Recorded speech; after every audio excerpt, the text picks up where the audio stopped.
Welcome to Shoot the Shit with DSP. It's been a week, right? So I was in Canada, had a race, did well, and now I'm back.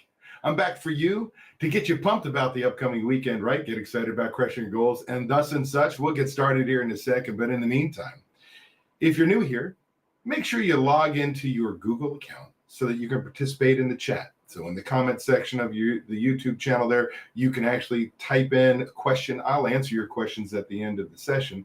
But for now, give me a good morning, a hi, a what's going on. We got a bunch of you that have joined already. I've got Steve Eller in the house. What's going on? It says, good morning. Are you watching rowing in the Olympics? I have not watched yet other than on Facebook. Saw the men's 4-1 the first time since 1960, something like that. But my daughter has Peacock. We're going to share her login, and I'm going to watch all the rowing. So I'm just getting myself a little bit of time. Jose from Chicago Taco Factory is here. Good morning to you, my friend. It is awesome to have you.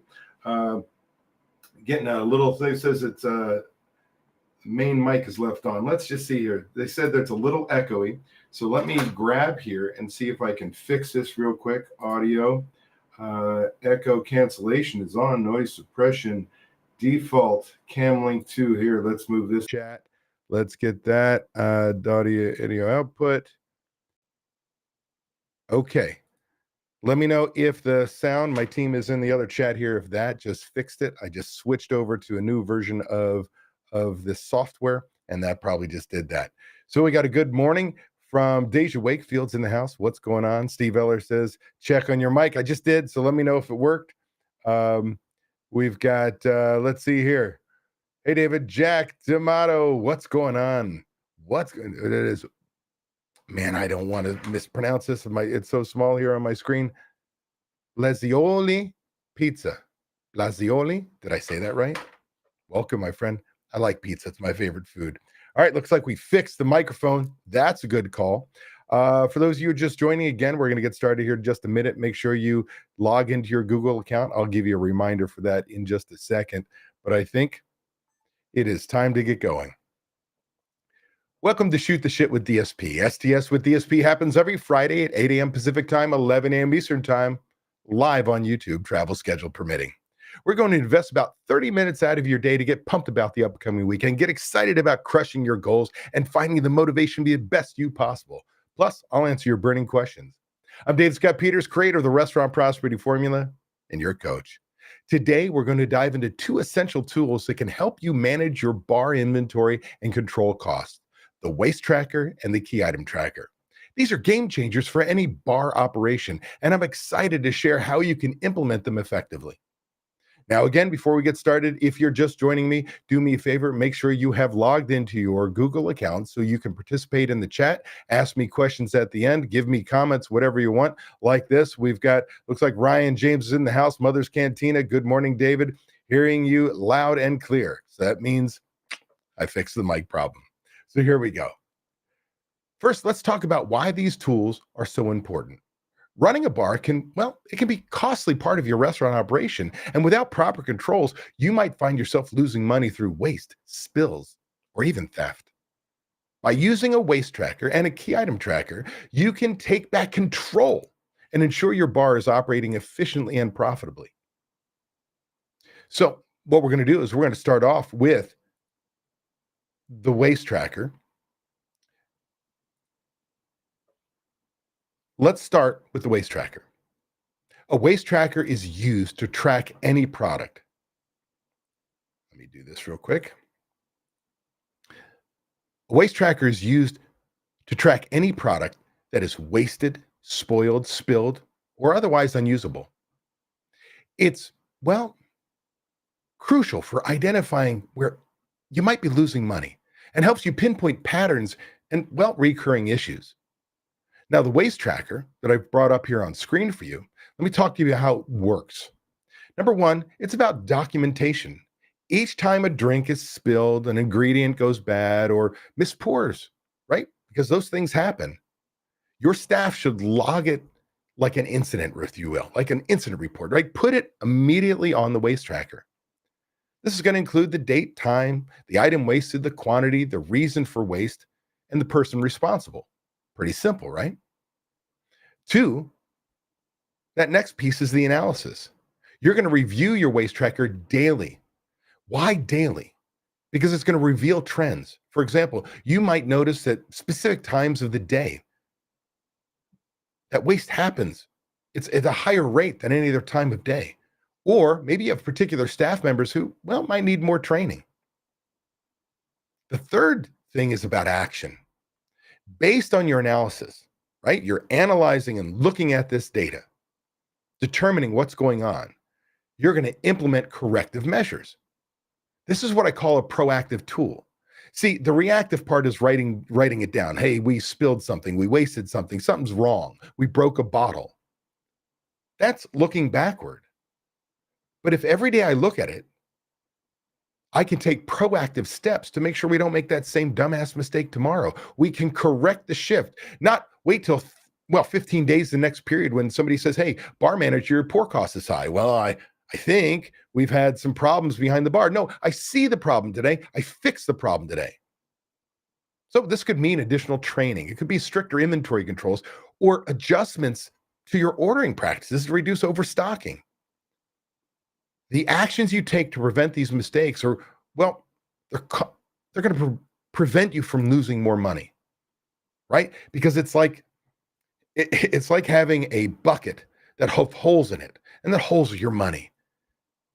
And when you correct each one of these mistakes, training somebody, repositioning somebody, having better ordering controls, because maybe you're ordering so many lemons and limes are going bad, and you're throwing them away because they're on the waste tracker. Well, I can adjust those pars. I can train somebody. I can fire somebody. I can do whatever necessary the day I see it to plug those holes and keep the money I deserve. Now, again, if you look at my screen, you're going to see this is an example of what I give my members. It's simple. This needs to be used on a daily basis. And I will tell you that it's simple. It's a clipboard system. You put it on a clipboard, you can train people, use it right away. But I will tell you, it's one of the hardest systems in the world to use on a daily basis. Why? Because your team thinks that I got you. If I write down I made a mistake, I'm going to lose my job. You have to explain to them why it's so important. That it's not about, hey, you did something wrong. It's about, hey, something went wrong. Let's work on correcting it. Let's give you the support and training you need. Let's change how we do things. It's not an I gotcha. It's a, hey, we can right the ship. It's extremely important. Now, the second tool we're going to talk about is the key item tracker. The key item tracker is a report that focuses on tracking and monitoring high cost or high demand items to prevent theft, overpouring, and ensure inventory accuracy. Now, I brought up an example on the screen, but I'm going to talk about one that would be different, filled out differently. For most people, here's how we would use the key item tracker. Number one, we would make a selection. We're going to identify the key items, right? Those specific brands, bottles that have a significant impact on your costs, like top-selling liquors, high-end spirits, or specialty ingredients. The second step is all about tracking. We're going to count these key items daily, or better yet, at the end of each shift. Tracking starts with your beginning inventory and then your ending inventory for each of these key items. We're going to count normally 5 to 15 items. And along the way, we're going to record sales for each one of these items. Ultimately, we come to step 3, which is the comparison. We're going to compare the expected usage based on sales with the actual inventory count. This helps you spot discrepancies. These discrepancies that indicate overpouring, theft, or under-recorded sales. And once you identify this, the fourth step is all about investigation.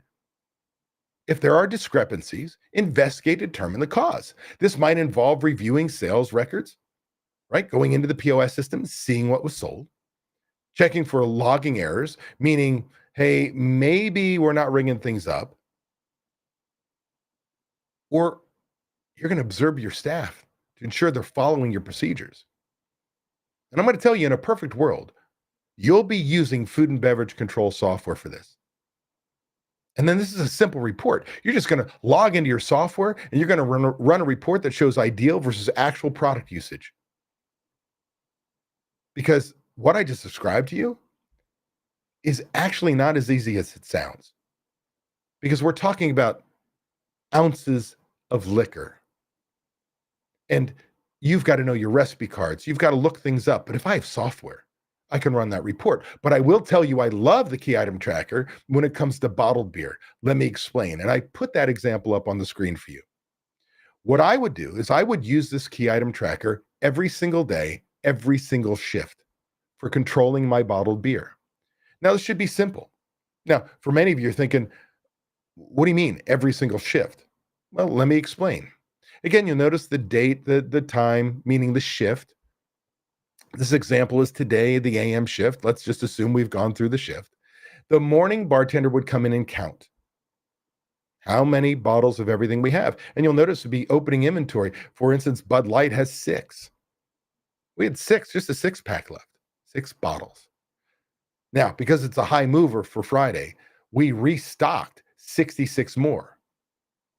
So 6 plus 66, that next column is 72. I have 72 bottles. That's my par level for my Friday. Now, this is important because at the end of Sunday, I'm not going to put 72 bottles, have 72 bottles in there. I'm going to have whatever the par level is for Monday because I'm going to have my bartenders counting each and every one of these bottles 4 times a day. That's right, 4 times a day. But if you don't want to lose a bottle of beer, let me show you how it works.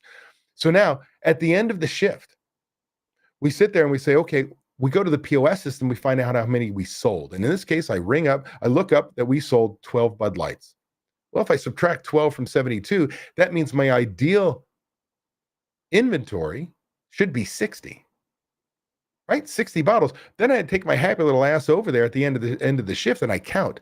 Yes, I count all those bottles. And I count 55. You'll notice there's 5 missing. I've got 1 missing in my Land Shark. I've got 3 missing in my Mich Ultra. Now, is that because they didn't ring them up? Which means that's a training issue and possibly a termination issue. Because the one job a bartender has is to not only make sure they take care of the guests, but to make sure everything is rung up. Because I've got news for you. By federal law, anytime you serve something, it's got to be rung up. By federal law, forget about your state, federal law. If you want to keep your liquor license, that's extremely important. So it's a non-negotiable. There's no keeping track of shit in my head because that's when theft happens. That's when mistakes happen. Even if somebody's trying to be honest, they're just, hey, I'm just faster that way. Well, bullshit. It gets rung up.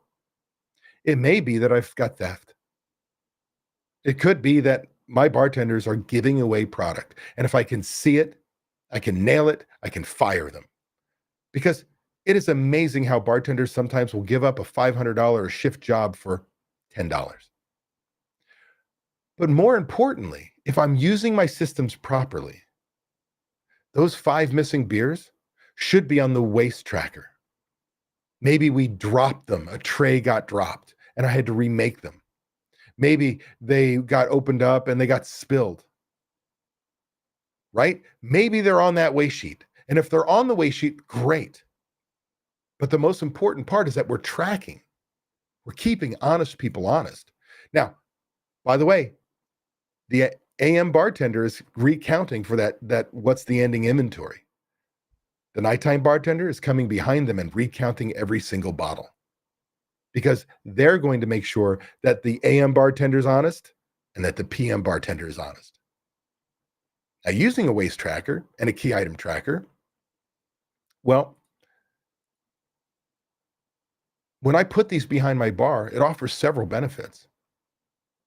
Cost controls, right? Reducing waste and preventing theft can significantly lower your beverage costs because beverage costs, liquor costs, bottled beer, draft beer, wine, liquor, that's just beginning inventory plus purchases minus ending gives me use. Use is what leaves the shelves. Use divided by sales is my pour cost. If I reduce my use by preventing theft, extra usage I don't get money for, by preventing mistakes, by not over ordering and having things spoil and so on, I reduce my waste, I reduce my use. If I reduce my use, I reduce my pour cost. It's that simple. But what I love about these systems is it creates accountability. Your staff are more likely to follow the procedures correctly because they know their actions are being tracked and reviewed.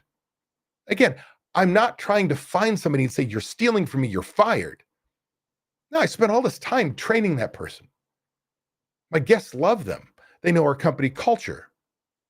But maybe I failed to put systems in place that prevent theft, that keep honest people honest. So I'm going to tell people I'm putting these things in place and the actions we're taking. And I'm going to say, it's not because I believe anybody's stealing. By the way, if you think your bartenders are stealing, they are. But my goal is not to catch them and fire them. My goal is to get them to stop. I've invested all this time in them. It's just been my fault that I've allowed them to steal.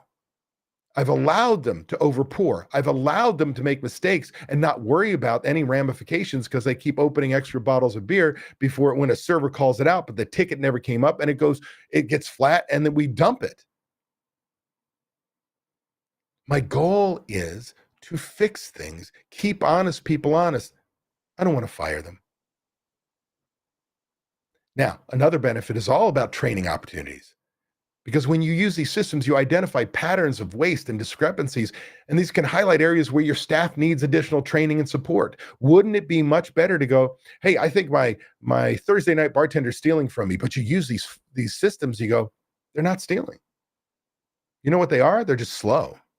I need to teach them steps of service. I need to teach them to pour their mixed cocktails first, pour their wine next, go grab their bottle next, pour their draft beers last.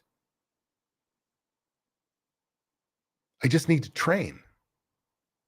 What I really love is about the efficiencies.